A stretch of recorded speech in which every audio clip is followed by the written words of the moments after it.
Hey guys, welcome back to the channel. This morning we will evaluate this company called SG Mart. ये company मैं कब से track कर रहा हूँ और ये कंपनी का जो हिस्ट्री है ये they are known to maintain their EBITDA margin of close to they were supposed to maintain the EBITDA margin close to 2% and it should go to 3% or 4%. जैसे इन लोगों ने FY24 में गाइडेंस दिया था but because of the falling steel prices they couldn't maintain that EBITDA margin and वो EBITDA margin सीधा आ गया 1.8% के ऊपर and that's why the stock took a hit और ये नीचे पड़ा हुआ है। तो क्या स्टोरी अभी चेंज हो रही है, क्या ये यहाँ से घूम सकता है, बिजनेस में यहाँ पे कुछ पॉजिटिव चीज़ें दिख रही है क्या, वो सब एनालिसिस हम करेंगे। इसका बिजनेस एनालिसिस कंप्लीट अंडरस्टैंडिंग हम आज इस वीडियो के थ्रू करेंगे। So let's get started. तो पहले बिजनेस मॉडल देखेंगे, फिर उसके बाद इनकम स्टेटमेंट देखेंगे, वही अपना बैलेंस शीट देखेंगे and then will go to the valuation part. And before that we'll look at the growth drivers and in the end we'll look at the risk associated with this business. All right. So S G mart is a kind of, आप इसको समझ लीजिए ये एक D mart की तरह business है। जैसे एफ एम सी जी जो गुड्स होते हैं अपरेल्स में डी मार्ट है, वैसे ही स्टील सेक्टर में ये एस जी मार्ट है। So it's this is the largest bulk buyer of the steel. तो ये B to B market place में काम करता है। बेसिकली ये क्या करता है ना कि जो बड़े बड़े स्टील सप्लायर्स है उनसे ये लोग बल्क में they buy the steel and they provide it to the other industries like steel pipe producers हो गए या फिर प्री इंजीनियर्ड बिल्डिंग्स हो गई या फिर येलो गुड्स इंडस्ट्रीज हो गई। उनको जिनको भी ज़्यादा क्वांटिटी में स्टील चाहिए एंड जिनके पास क्वांटिटी का ये है कैप है, जिनको थोड़ा कम क्वांटिटी में चाहिए, जो ज़्यादा क्वांटिटी में खरीद नहीं सकते, उनके लिए this is the best place to buy. So basically this is a B to B market place for construction material like steel and जो भी कंस्ट्रक्शन मटेरियल होता है। सो ये एक ब्रिज बनाता है between various various different industries across, जैसे construction हो गया, automotive equipment, white goods, farm equipment, solar EPCs, wide variety of company जहाँ पे steel is the main product. So इनका जो अप्रोच है in two phases. They want to grow. The first one is that they want to cover entire steel sector के जितने भी सारे products है वो पहले ये लोग यहाँ पे बेचेंगे एंड उसके बाद फेज टू में आएगा कंस्ट्रक्शन मटेरियल में जो भी लगता है वो ये करेंगे, प्लस रिन्यूएबल्स में जो लगता है नॉन स्टील मटेरियल वो भी ये लोग करेंगे आगे जाके। ठीक है। तो they are like one stop solution for all these construction needs and they supply to the upstream and downstream. मतलब जो भी एंटायर प्रोसेस होती है ना स्टील मैन्युफैक्चरिंग में, जैसे रॉ मटेरियल से लेकर फिनिश गुड तक ये प्रोवाइड करने का इनका पूरा प्लान है। राइट। तो ये एक हो गया। तो इनके जो बिजनेस वर्टिकल्स है, basically there are 4 business verticals जिसका ये लोग अच्छे से रेवेन्यू स्प्लिट भी they show into their presentation.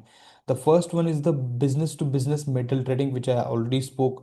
तो उसमें ये लोग क्या करेंगे ना, ये लोगों का टारगेट है एबिटा मार्जिन का around 2 to 3% in this business. Now why this business is very important, because 56% of the revenue, total revenue is coming from this business. So this is core, actually core to the business model of the S G Mart. तो इसमें ये वही है, buying buying buying in bulk from Tata steel और JSW steel and selling to the large B to B customers like steel pipe producers which I spoke about. So basically they are leveraging what their group strong relationship. That means ये company जो है, this is an APL Apollo group जो steel pipes बनाती है company, उनकी उनकी ये company है, राइट। तो उनका जो रिलेशनशिप है अलॉन्ग विथ वेरियस कस्टमर्स, तो these guys are leveraging those relationship and you know उसका फिर ट्रेडिंग कैपेसिटी ये लोग इंक्रीज कर रहे हैं। तो इट इज सेड दैट इनका जो ट्रेडिंग कैपेसिटी है, जो लार्जेस्ट स्टील प्रोड्यूसर है इन इंडिया, उससे 20 टाइम्स ज़्यादा है। Look at the trading capacity of this guys. So definitely potential is there and they definitely able to carve out a niche for themselves by forming this business now। इनका जो second vertical है that is service centre. तो basically क्या है ना कि ये लोग क्या करते हैं, बल्क बाय कर लेते हैं स्टील और अकॉर्डिंग टू द नीड्स, जैसे किसी का नीड है उसके अकॉर्डिंगली ये लोग वो स्टील पाइप्स को कट करना, देन उनके उसके शीट्स बनाना, अलग अलग टाइप्स की शीट्स बनाना एंड मतलब ये बेसिकली ये उसको मोल्ड करते हैं kind of, and then they sell it. So इनके जो सर्विस सेंटर्स है, वो सर्विस सेंटर्स अप्रोक्सीमेटली अराउंड अभी 5 सर्विस सेंटर्स हैं, and they plan to add another 5 to 7 service centres. क्योंकि ये थोड़ा सा इसमें आप स्टील का शेप चेंज कर रहे हो, you're forming a finished product actually.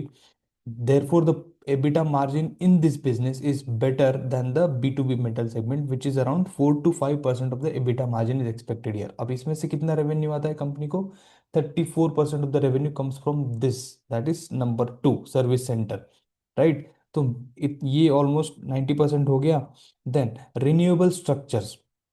Renewable structures मतलब कि यहाँ पे क्या, कि जो रिन्यूएबल के जो जो जहाँ पे ये जो सोलर शीट्स जो ऊपर लगाते हैं, तो नीचे जो स्टील का जो पूरा स्ट्रक्चर होता है ना, तो that is called as renewable structure. That solar structure, that is engineering procurement and construction और इंडिपेंडेंट पावर प्रोड्यूसर्स के लिए बेसिकली ये स्ट्रक्चर्स लगते हैं, ठीक है? तो वो भी स्ट्रक्चर्स बनाने का काम ये लोग, इन्होंने एक ब्रांड लॉन्च किया, that is called as Sun Steel. Under that brand they plan to sell sell these solar structures to the EPC and IPP players such as KP Energy. For example, this business they're targeting EBITDA of around 2 to 4%, and this they're starting. Okay, so there is no revenue at the moment which is added into FY25, but if in FY26 they're expecting some revenues from this stream also. The fourth and the last segment is the downstream or downstream distribution product. For example, the finished जो TMT bars होते हैं ना, thermo mechanically traded bars bars होते हैं या फिर light structures होते हैं, उनको सेल करने का। तो पहले कंपनी क्या करती थी, ये खुद परचेस करती थी, and then they used to maintain the inventory, right, and they used to sell the products. तो उसमें क्या होता था, वर्किंग कैपिटल ज्यादा होता था obviously.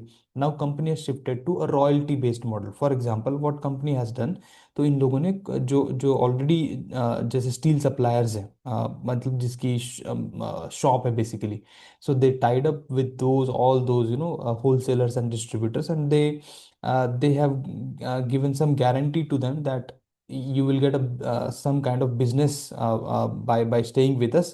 Now what you have to do, आपको रॉयल्टी पे करना है आपके जितना आप टन बेचोगे उसके ऊपर। फॉर एग्जांपल 500 रुपये से लेकर 1000 रुपीज तक आप रॉयल्टी, वो डिपेंड्स अपॉन द एग्रीमेंट, आप पे करोगे, डिपेंड्स अपॉन द बिजनेस। तो वो लोग भी खुशी खुशी अपना रॉयल्टी इनको पे करते हैं, क्योंकि उनका एक्चुअली बिजनेस रन नहीं हो रहा है, उनके पास वॉल्यूम्स नहीं है। तो उनको वॉल्यूम कौन दे रहा है? ये SG मार्ट दे रहा है। एंड बिकॉज उनके वॉल्यूम भी बढ़ रहे हैं, तो उनका फिक्स्ड कॉस्ट भी नॉर्मलाइज हो रहा है, और उनका भी बिजनेस अच्छे से, और उनका पैट मार्जिन भी बढ़ेगा। इसीलिए they are giving royalty to SG mart. So this is very simple, in a simple way to understand. तो इसके इसके दो फायदे हो रहे हैं। एक तो विन विन सिचुएशन है दोनों के लिए, SG मार्ट के लिए भी और वो फ्रेंचाइजी के लिए भी। और दूसरी चीज़ है कि SG मार्ट को अपने बैलेंस शीट पे कोई वर्किंग कैपिटल लेने का जरूरत नहीं है, which they used to which they used to take. So because of that, working capital on the balance sheet will definitely decrease down. ठीक है? तो इसमें almost 4% revenue was coming through SG mart direct selling. तो वो अभी धीरे धीरे वो कम हो जाएगा, और ये वाला जो रेवेन्यू तो रॉयल्टी ये बढ़ेगा डाउन द लाइन। ठीक है? तो we need to focus on all these 4 segments, but the major focus should be on the B2B metal trading and service center. So now, if you look at the capacity here, B2B का जो capacity है around 632,000 turns इन लोगों ने last year किया। Solar structure का capacity around 50,000 turns का order visibility इनके पास, this order visibility इनके पास है, which will flow into this number 3 in business segment. Companies current market cap is 4,000 crore. तो ये पहले ज़्यादा था, अभी ये कम हो गया है basically, because of the reasons which will look now. So sales company did around 5,856 crores in FY25, which is almost 118% rise from FY24. Despite of having this much rise, वो स्टॉक नीचे पड़ा हुआ है। क्यों? क्योंकि वही है कि जो मैं अभी आपको यहाँ पे बताऊंगा, तो ये जो परसेंट यहाँ पे ग्रोथ आया है, that percent growth is because of the volume. Basically if you look at the volumes have been doubled in B2B and every segment. वो वॉल्यूम्स जो है डबल हो गए, बिकॉज ऑफ दैट ये रेवेन्यू सीधे सीधे यहाँ पे बढ़ गया है, और कंपनी को और ये ज़्यादा अच्छा होने का एक्सपेक्टेशन है। If you look at EBITDA growth which is around 66% and PAT growth is also around 66%, क्योंकि जो EBITDA है वही PAT है, बाकी बीच में कुछ है ही नहीं। ठीक है, तो उनका अदर इनकम और डिप्रिसिएशन थोड़ा सा प्लस माइनस वो स्टेबल जीरो हो जाता है, because of that your EBITDA is what it is like PAT. Now EBITDA margin जो मैंने आपको बताया इनिशियली, वो it use to be 2.3% in FY24, in the beginning of FY24, and they promised that they will take it to the 3% और 4%, but they couldn't, because steel prices 50,000 से लेकर I think 55,000 थे, 55,000 से लेकर सीधा 35,000 हो गए, and they took some inventory hit, और थोड़ा सा डिमांड भी कम हो गया, एंड बिकॉज ऑफ दैट ना ये सब दो दो फैक्टर मिलके उनका इन्वेंट्री जो हाई कॉस्ट पे खरीदा था वो उनको मेंटेन करना पड़ा, अभी वो बेचने के लिए भी उनको मतलब लॉस में उनको थोड़ा बेचना पड़ा, तो वहां पे क्या हो गया ना, मार्जिन पे हिट आ गया, एंड दैट मार्जिन वो कितना आ गया, 1.8% आ गया, बिकॉज ऑफ दैट वो पी का डी रेटिंग हो गया, and but now in Q4 FY25 that margin, EBITDA margin and PAT margin has gone up, which is 2.4%. So that is green shoot here, and that's why I'm picking this company for evaluation, right? So this is one reason, and this is the important reason actually.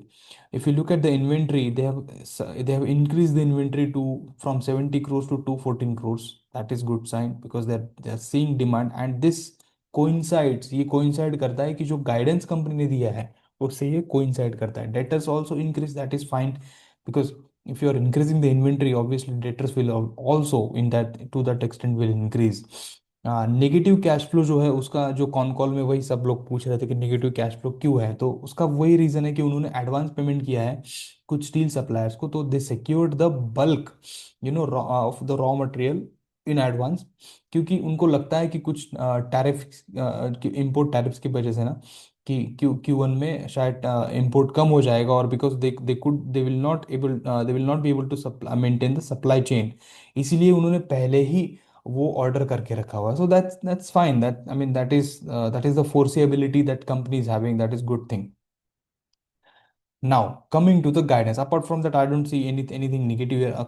Coming to the guidance here, which they are saying that FY26 में ये लोग 200 करोड़ का EBITDA करेंगे, और मैं 200 करोड़ का ही PAT पकड़ रहा हूँ, एंड FY27 में 400 करोड़ का EBITDA करेंगे, राइट? तो let's not talk about FY27, पहले FY26 की बात करते हैं, बाद में देखेंगे FY27 का, जब Q4 FY26 में आएंगे तब देखते हैं।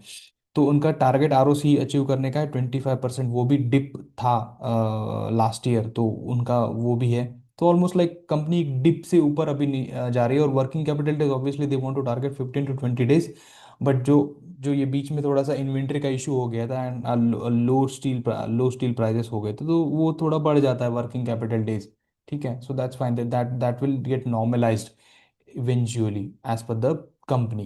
So what are the growth drivers here? That they are expanding their customer space by virtue of this APL Apollo, and by virtue of this SG Finserv also, because these three companies are working, working together, so client base ये दो company से इनको आ सकता है, adding new products, leveraging steel availability through the multiple verticals, and they aim to become the largest buyer of the steel in, yeah, India.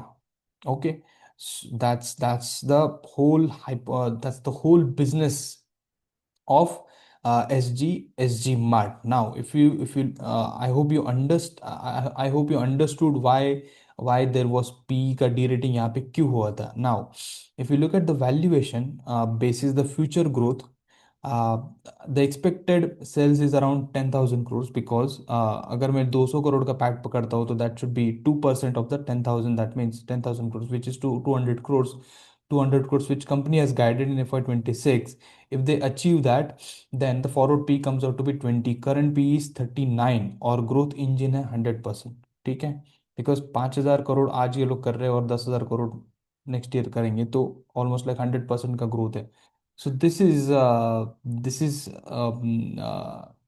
if you look at in the future, this is आप अगर ये FY26 Q4 FY26 में अगर मैं हूँ, और ये अगर कंपनी 10,000 करोड़ का रेवेन्यू करती है, एंड 200 करोड़ का पैट करती है, देन द फॉरवर्ड पी उस टाइम पे मुझे 20 का दिखेगा on the obviously on the current market cap, तो वो मुझे अंडर वैल्यूड लगती है इन terms of the future, future prospects, right?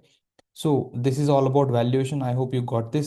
Now let's understand the risk associated with the business. Company says that their business model is shock proof. To the extent this is true, because इनका जो working capital है वो बहुत, working capital days है बहुत कम है, like 10 to 15 days है। मतलब जो इन्वेंट्री ये लोग लेते हैं उसको इमीडिएटली इनको बेचना होता है, because they buying in bulk and they are selling in bulk. ठीक है, तो ऐसा नहीं कि वो उसको उसको रखे रखते हैं एंड देन दे, नॉर्मल जो शॉप ट्रेड होता है वैसे नहीं है।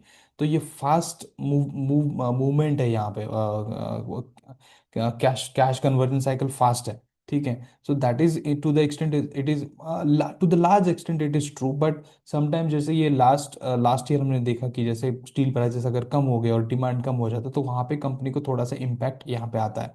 सो वो एक डिसएडवांटेज तो है। देन वही मैंने यहाँ पे लिखा है, steel prices and impact of the impact on the inventory, like but the low working capital वो एक कुशन कंपनी को यहाँ पे ऑब्वियसली देता है। सो I I think we have covered everything regarding this company, and I hope you understood that कितना valuation है, क्या growth guidance company दे रही है।